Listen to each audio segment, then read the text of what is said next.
A question I get asked all the time is, how do your cats leave your plants alone? Yes, it's true. I have over 150 plants and 3 cats somehow coexisting in peace.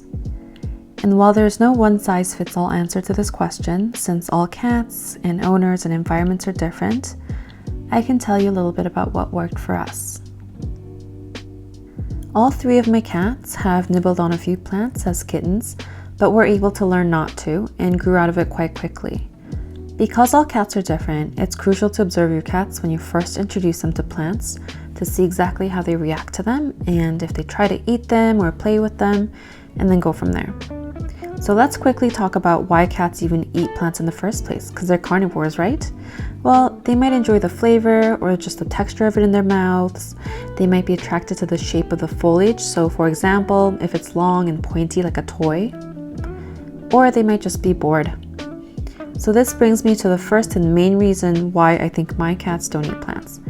We occupy them throughout the day with a lot of stimuli to make sure that they're not bored, and we do this through 3 different ways. First, we have a ton of toys, including interactive toys that can keep them amused for a long time.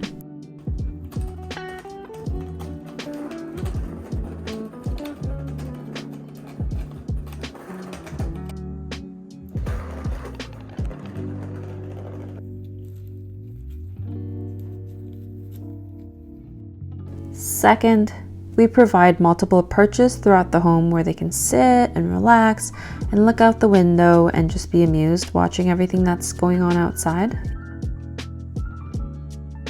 And third, we let them out for part of the day so that they can frolic in the backyard, running around, climbing trees. As you can see, there's tons of vegetation out there that are far more amusing and interesting than whatever I've got going on inside with my houseplants.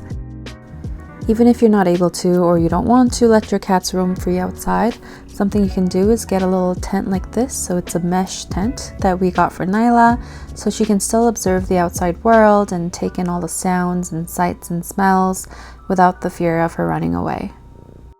Even if you don't have a backyard, you can still have them enjoy the outside world by letting them go outside on the balcony if you have one, making sure that it's protected, of course.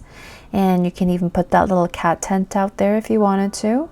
Or you can take them outside on a harness and leash, of course, provided that they actually enjoy it. It might take a few tries, but from my experience, cats do like that extra stimuli, especially if they can get somewhere where they can see and feel and taste and smell some nature. So far, we've talked about altering the environment to make sure that your cats are happy and healthy and stimulated in their everyday life. The next thing I want to touch on is their behavior and how you can help them develop a negative association with the eating of plants. So I personally did this in one main way. Whenever I caught them digging in soil or eating a plant leaf, I would firmly say no in a somewhat loud and authoritative voice. Of course, it wasn't to startle or scare them, but to let them know that this behavior was not okay. Then I would distract and redirect them to play with a different toy.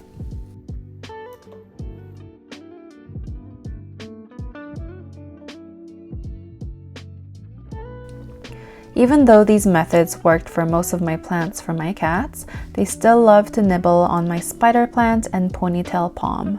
They just love that long pointy foliage. So if your cats are similar, you can do what I do and put those plants in a different room where they can't get at them. Or you can put them in a glass cabinet like an IKEA greenhouse, a cloche, a shelf, or a hanging planter where they can't reach the plant. These strategies might be your best bet if your cat is just instinctively more drawn to eating plants than other cats and it's really hard to redirect them. And if your cat's like Nyla, who still occasionally likes to dig in soil and rub her fur all over it, especially in my big planter with my palm tree in it, then you might want to get something like this. So this is a plastic grid covering from Amazon, and you can adjust the size to whatever your pot size is, and your cat won't be able to dig in the soil anymore. That's it for my tips. Thank you so much for watching my video. I hope it was somewhat helpful, and leave a comment down below of what kind of video you want to see next.